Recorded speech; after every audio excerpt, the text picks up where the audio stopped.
Hello, everyone, and welcome back to the COP Council. How are we all? Hopefully, all of you have enjoyed the international break. It's finally over, thank God. And we can finally start talking about Liverpool Football Club. Of course, the Reds are back this weekend against Brighton. Of course, Friday will be the Brighton preview. Hopefully, everyone's on a fantastic Friday, Wednesday, wherever you are around the world. Anyway, hopefully, everyone is doing a-okay as well. Of course, busy show tonight. Of course, there's a few things to talk about in tonight's episode. We'll quickly go over Ruben Amorim in tonight's episode. Of course, there's been a bit of news, but again, nothing major in that circumstance. We're going to discuss Pep Lijnders getting linked to the Ajax job as well. We'll discuss that a bit later on. We'll talk about Luis Díaz as well. Not so much Luis Díaz himself.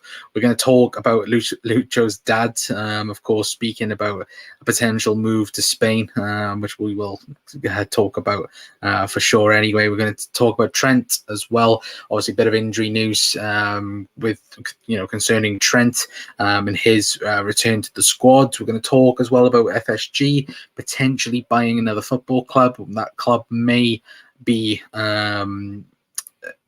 have been guests on social media, but we'll talk about that a bit later on. And of course, the big one, Andy Robertson, suffered an injury for Scotland when they played Northern Ireland yesterday. So again, we'll discuss that in tonight's episode, and as far as we know on that situation as well. But again, let me know all of you are in the comment section down below. Hopefully everyone's had a fantastic week. Of course, it's been a quiet week.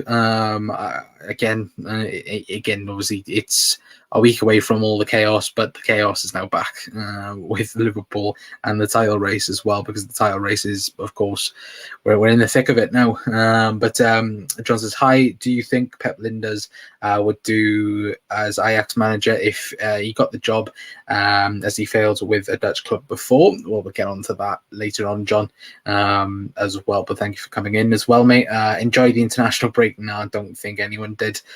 No, again, I don't like the international break, even though, Wales lost against Poland yesterday. Of course, Dan James, the fraud, missing that penalty. But tally all being, Liverpool will win the league. I hope so, Gary. I bloody hope so. Indeed, anyway. But we'll jump straight into it then, chat, as well. Let me know your guys' thoughts in the comments as well. But Ruben Amorim, of course, he is on the list for Liverpool to be the next Liverpool manager. Of course, him alongside Xabi Alonso, which we know that Xabi Alonso is the clear favourite for the job.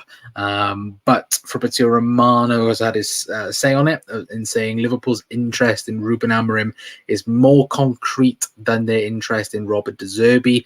At this point, he's the favourite alternative to Xabi Alonso. Now, of course, on social media, you guys would have seen going around on Twitter or X, whatever you want to call it, of course, people slating Florian Plintenberg, because of course I think they reported today that De Zerbi's the favourite if Bayern can't persuade Alonso to move from Leverkusen. If Leverkusen keep hold of Alonso, then he'll be De Zerbi. He's a firm favourite for the job. And I'm like, you wouldn't be coming out with that, would you? If Alonso's so certain to join Bayern Munich in that sense as well. Of course, with Alonso, it is that sense, though, isn't it? The fact that he could stay at Leverkusen next season. I don't think personally he will do. I think he will move on to somewhere. Hopefully that's Liverpool.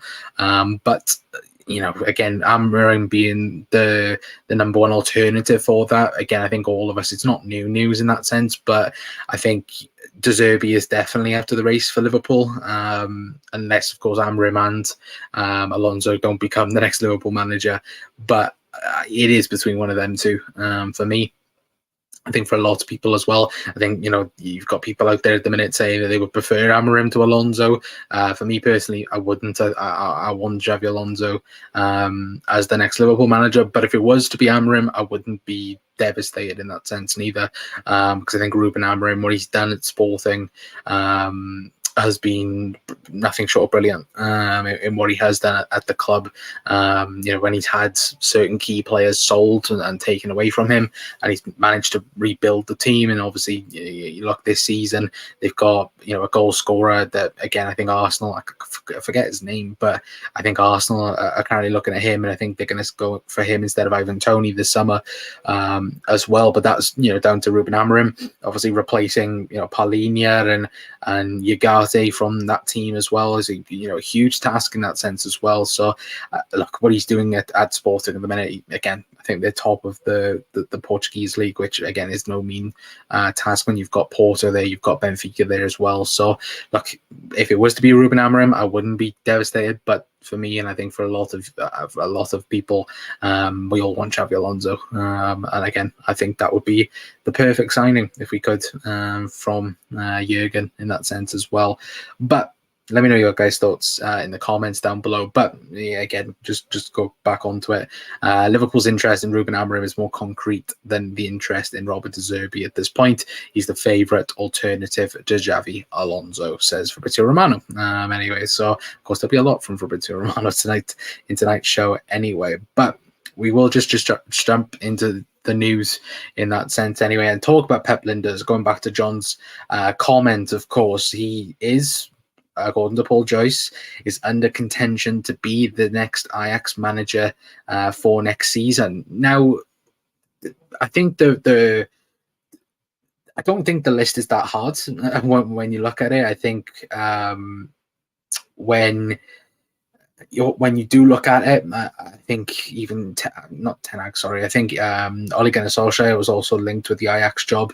I'll actually look at the betting odds now to be the next Ajax manager. But Pep Lijnders, I think it would be a really interesting appointment if that was to be. Of course, obviously Jurgen's has his say on Pep Lijnders. Of course, Pep Lijnders will go into management next season, whether that be Ajax or somewhere else. But I think you look at the job that he's done at Liverpool. Obviously, Pep was the whole reason behind Liverpool going into the into the inverted right back system. I think people obviously had a go at Pep Lijnders back when, after the quad season, when he released the book, and everyone's like, oh, he's giving all away the tactics in the book and that, and no, he didn't. But when things go bad, people like the scapegoat in that sense as well. And it's quite funny though, like how you look at how Pep Lijnders' trajectory has gone. Certainly at Liverpool, obviously being the under 23 coach, obviously come in with Jurgen, obviously became the number 2 under Jurgen as well. We changed the high line through Pep Lijnders and Jurgen Klopp, and there were so many different variants of this Liverpool team that we've had under him. And obviously, I don't know, people on social media has already gone on about the link between, of course, him and Jordan Henderson and getting that back together. But look, if it was to be Pep Lijnders as the next Ajax manager, it's a massive opportunity. And it's a risk from Ajax, with as John, said earlier on, in terms of, again, he did already get sacked from a Dutch team. I forgot what team it was that he did get sacked from. But again, it's a massive opportunity for Pep. It's a massive opportunity for Ajax as well, because if it goes right, then they've got a manager there who will go on to be the manager of their club probably for the next 4 or 5 years, probably probably before Pep then goes and takes the next step up from Ajax. And again, I'm not saying Ajax are small in that sense as well, but them themselves are under a rebuild. I think was it this international break, there was no Ajax Dutch players in that team. I think the first time for like 43 years, which was ridiculous. Even though, 33-year-old Jordan Henderson managed to get in the England team, which again, I think is laughable in that sense as well. But I think Ajax are definitely going under a reconstruction, because obviously something's gone wrong in the last 12 months.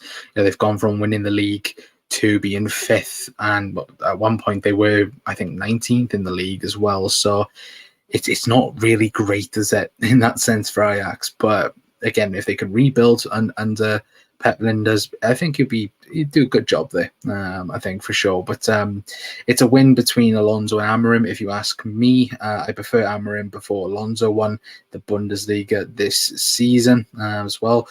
True, I think look, both of them are very good coaches. Alonso gets the city, gets obviously the club, obviously former player, will get it from day one. Amorim probably a bit different, but again, I think both of them are top class managers for sure. But just saying, do you think he will try to get LFC youngsters on loan? 100%, like 1000%, he will be trying to get every youngster Liverpool.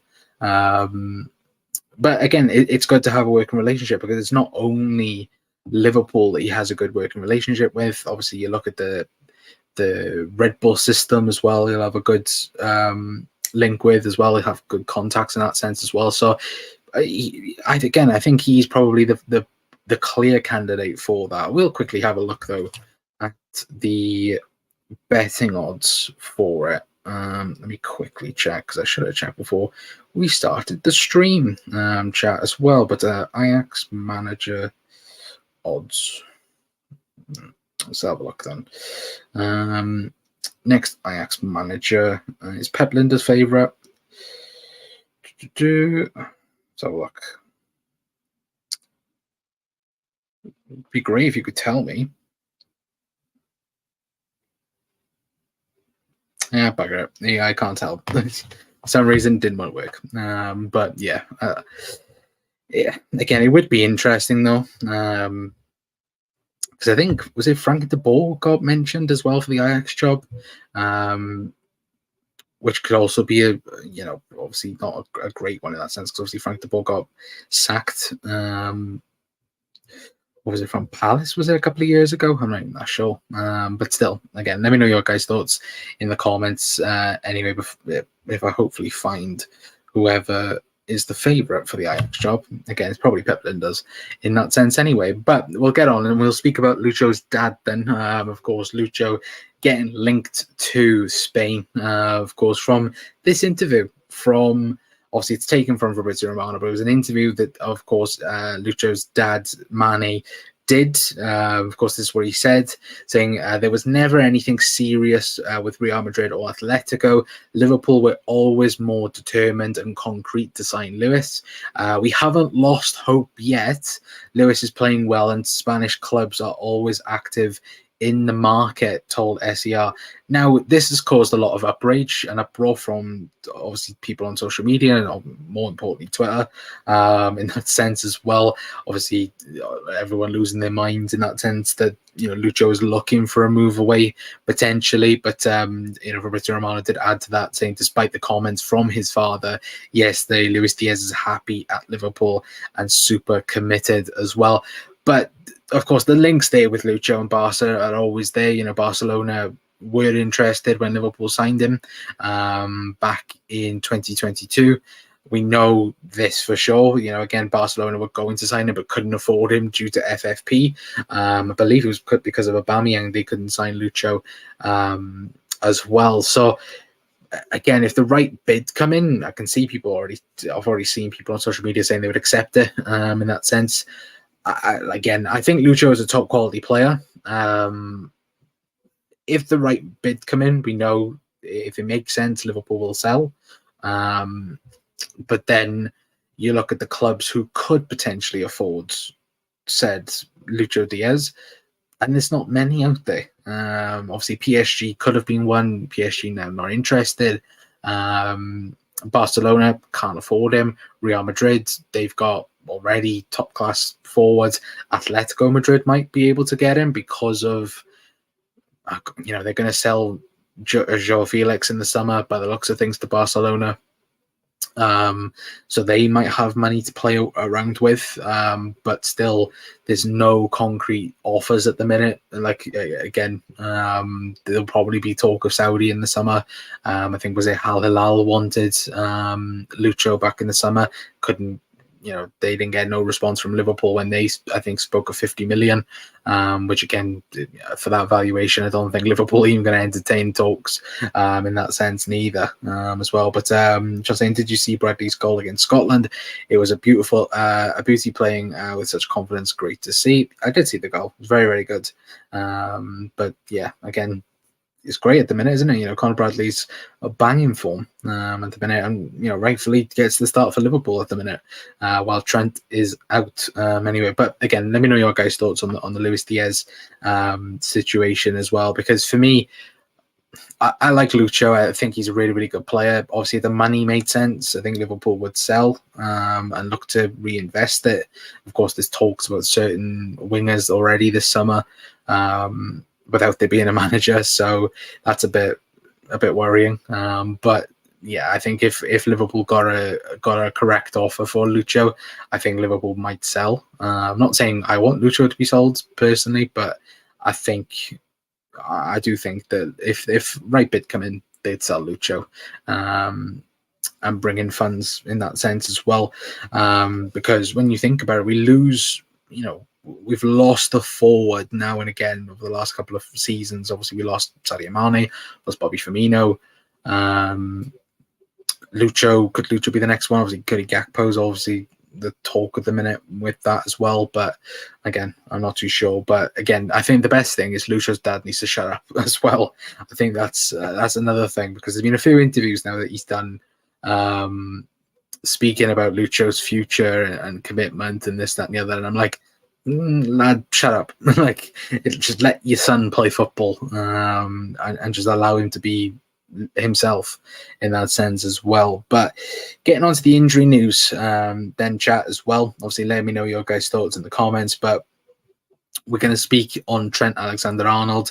Obviously, reports were suggesting he'd be back for Brighton, but Paul Joyce coming out saying that Trent is aiming to be ready for Manchester United game on April the 7th. Diogo Jota could also be back then as well, which again is amazing news for them too. Obviously a bit gutting for Trent, because there was talks of him being back for Brighton, but it does look like obviously the rehabilitation has taken a bit longer with the knee, and of course I don't want Trent being rushed back. Look what happened last time.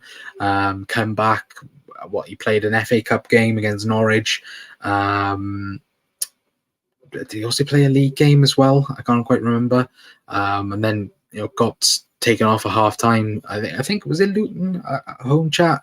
Or someone like that. It was definitely a home game that Trent got substituted. It might be the Norwich game at Anfield. Don't think it was. I think he came on about 60, 70 minutes.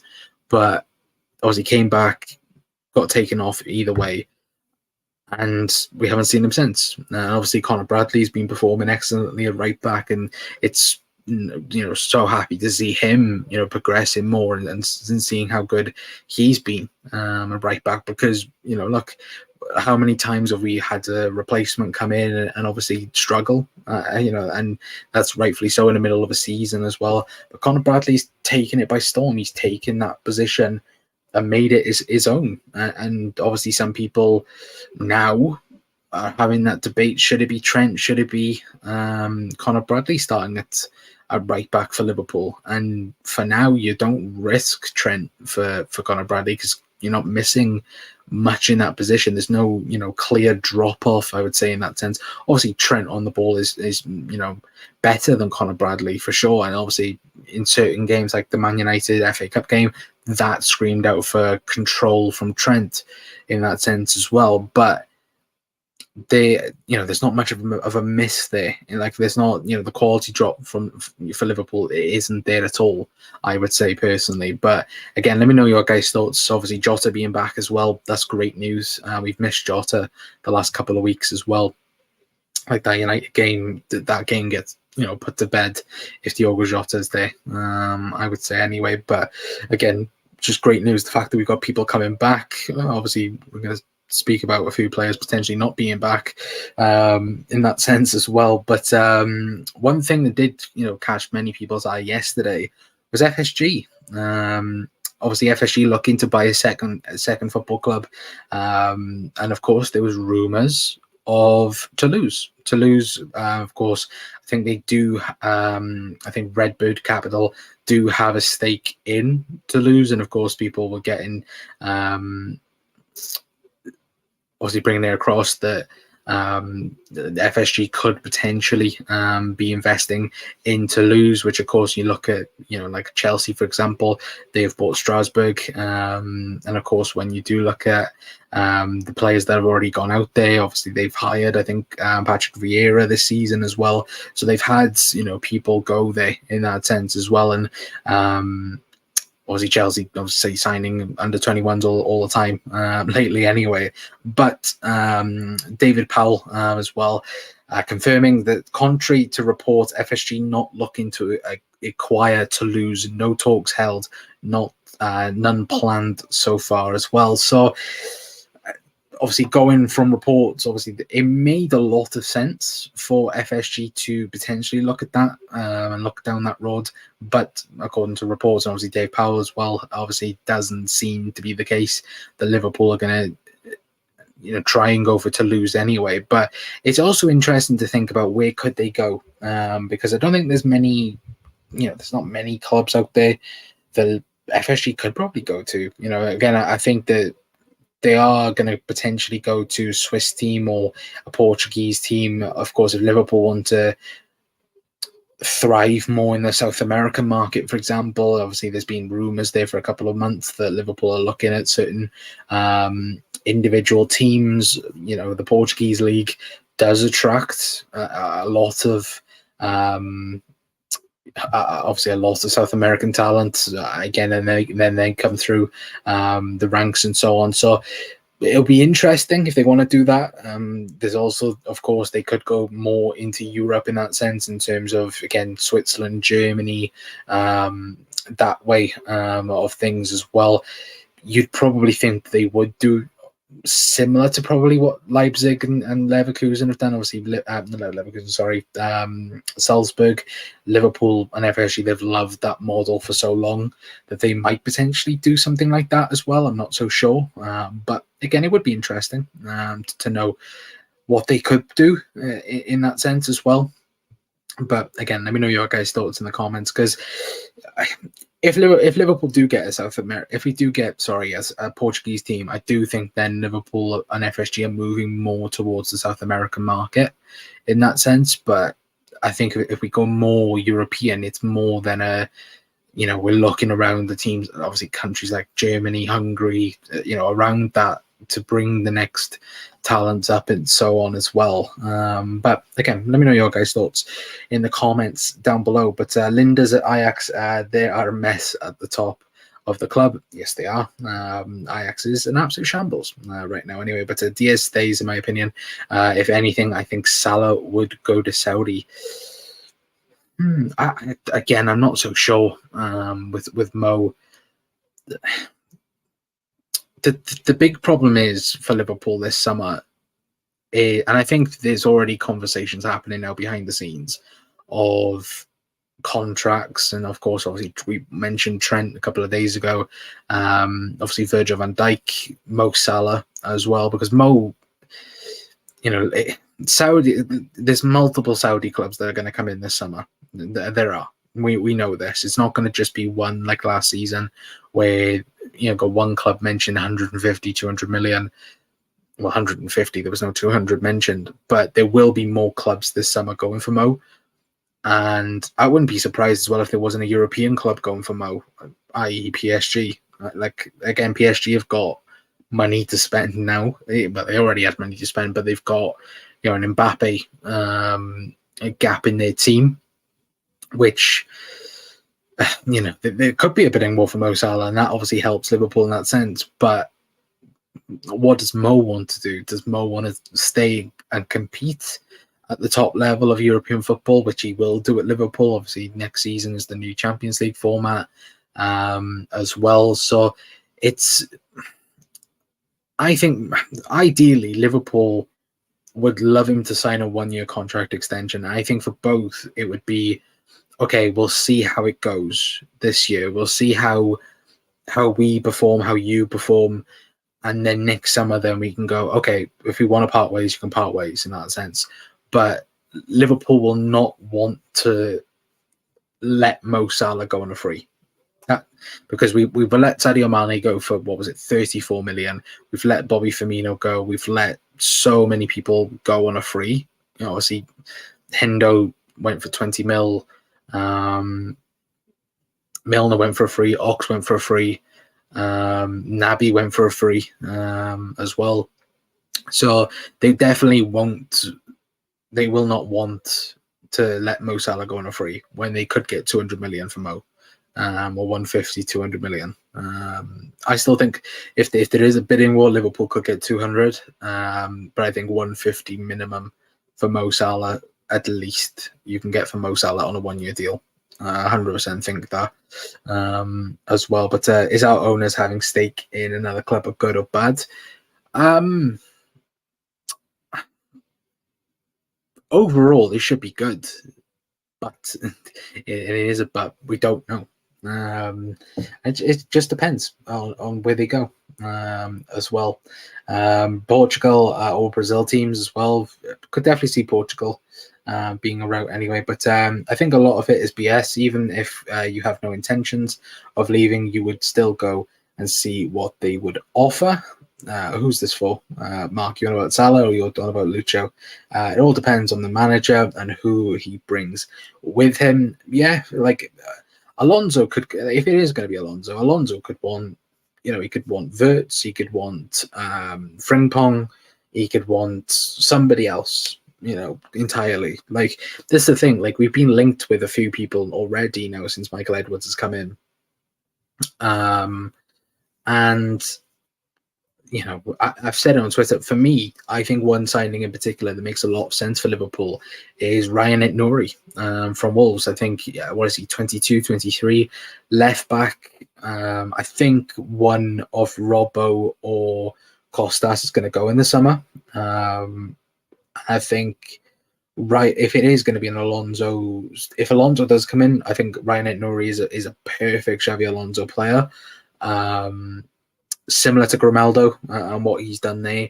But if it is going to be Inacio, I think he'd also work there as a left wing back. But again, there's different varieties of what could happen, because I think if Alonso comes in, I think he would adapt to this Liverpool squad and would play a 4-3-3, but it wouldn't be a 4-3-3 like we know it under Jurgen Klopp. It would be slightly different. But for Amorim, I think if he was to come in, I think he may stick to the 3-4-3 because that's all he knows. He's played at Braga, he's played at Sporting.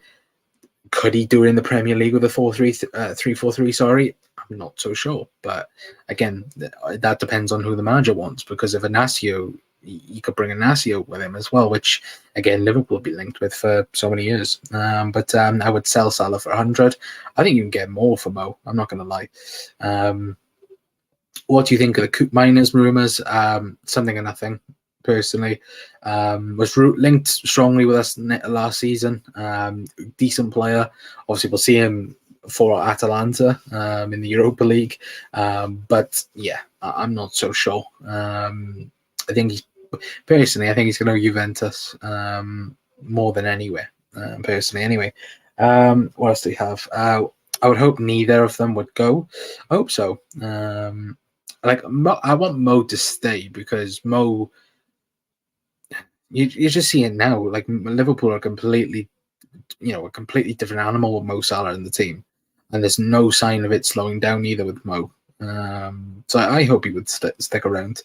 Would be easy for some managers, the players and sets that we have. You look at it. You look at our squads. It's one of the best squads in the world to have and to take over. I think this one makes a lot of us a bit infuriated that Jurgen's going, because when you do look at that squad and you think what Jurgen could have done with this squad and taken Liverpool 2.0 to another level in that regard as well. Like, the midfield now is set and complete.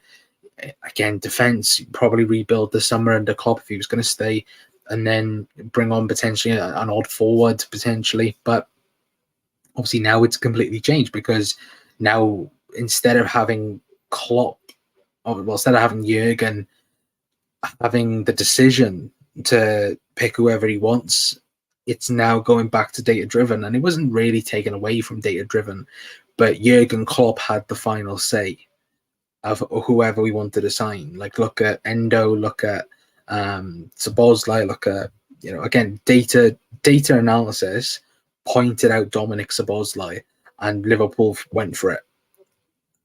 With Endo, it wasn't data driven. It was more Jurgen Klopp driven. And Liverpool will go back now to that model that signed a Fabinho, that signed a Mo Salah, that signed a Sadio Mane.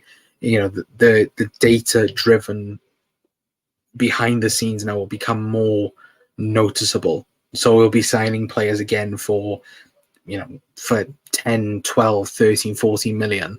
And then they'll hopefully then progress into the like we've seen with Andy Robertson, like we've seen with Ox, only for a short period of time, I know, but you get what I mean. Chat anyway. But there's no way we could replace Salah for the money we would make off of him. No, you'd have to replace him with 3 players minimum, probably. Again, Mo Salah brings you 30 goals a season and over 20 assists in that as well, and that's irreplaceable for one player as well anyway. But we will get into the last story anyway, guys. I want to speak about Andy Robertson.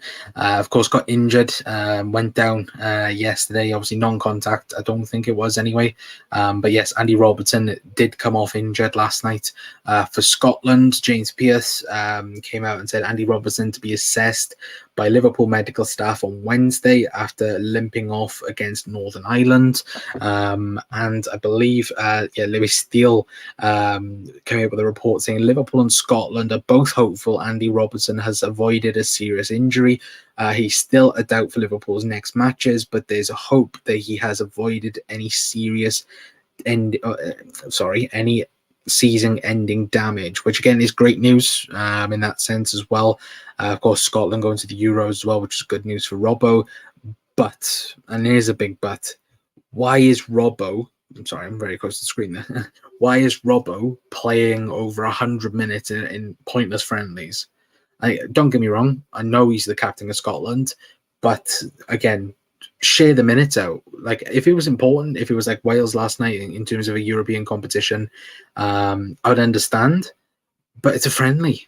Like, just rest the players, man. Like, again, international friendlies infuriate me because there's no need for it. Players have already got players to, again, you've got time at the end of the season to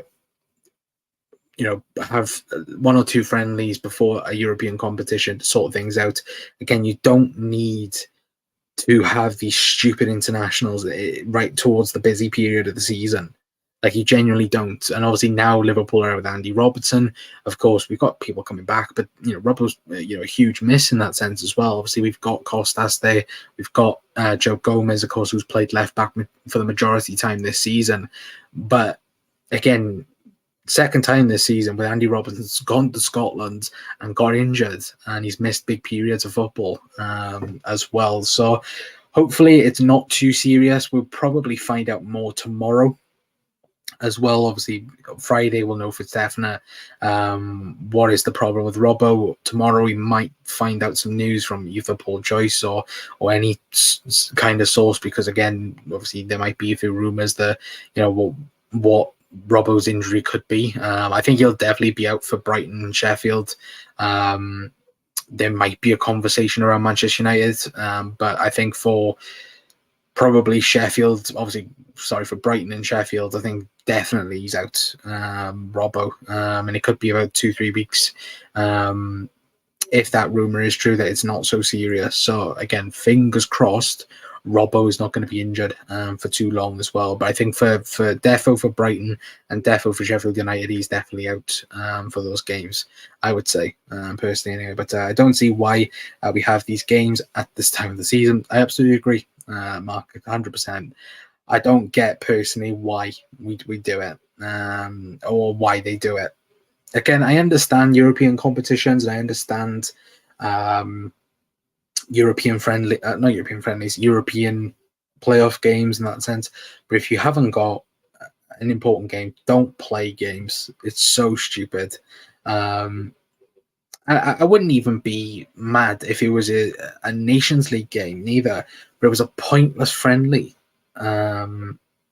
against Northern Ireland, and now Rob was out for a couple of weeks, which is ridiculous. But I wish to see the beast of Subbo to the end of the season. Some bangers, if okay. Yeah, hopefully. LJ as well.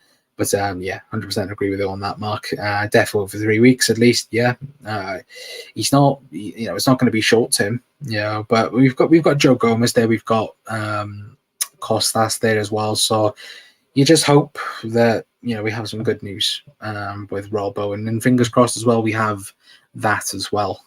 We have it very, very soon. But yeah, hopefully tomorrow or Friday we should know more about it anyway. But I'm going to leave it there for tonight, guys. Anyway, a big thank you to everyone for tuning in to the episode. Of course, obviously we've spoken about a lot tonight as well. Tomorrow going to be a bit of a different video. Of course, it is the title race. We are now in the run-in for it. We're going to have a look at each team. We're going to look at Liverpool, Manchester City, and Arsenal. We're going to speak about the title race. We're going to have a look at the remaining fixtures, and we're going to go through them and who will win the Premier League. That's what we're going to do tomorrow. Friday, then, will be Brighton preview show. And yeah, obviously then I think Sunday we take on Brighton. And of course, obviously, Arsenal play Manchester City, which again, that's probably the game of the weekend in that sense as well. But Arsenal have had about 20 days off, apart from the players out on international duty. Yeah, they have, so they should be fit as everything. And plus, of course, they've had a few players, bunk off. Bukayo Saka as well, but again, obviously City have done the exact same with John Stones and Kyle Walker as well, because shock, they're going to be in the starting lineup for Arsenal anyway. But yeah, if you're new around here and do like the videos as well, do hit that like button, hit that subscribe button as well, guys. If we do have any more news on on anything, obviously on Robbo or anything else that we've mentioned in tonight's episode, we'll do a short or we'll do a video on it as well as soon as we get it. But yeah, hopefully everyone has a fantastic rest of your evening. Anyway, of course, like I said, I'll be back tomorrow. We'll speak about the title race, and yeah, we're in the end game now. We're fully in the end game, and hopefully, Liverpool at the end will be on top, winning the Premier League, winning the Europa League, and yeah, shoving in everyone's faces anyway. But big up to chat as well. Hopefully everyone has a good rest of your night. I've been Connor from the Cop Council. I'll see you guys tomorrow. Ta-ra.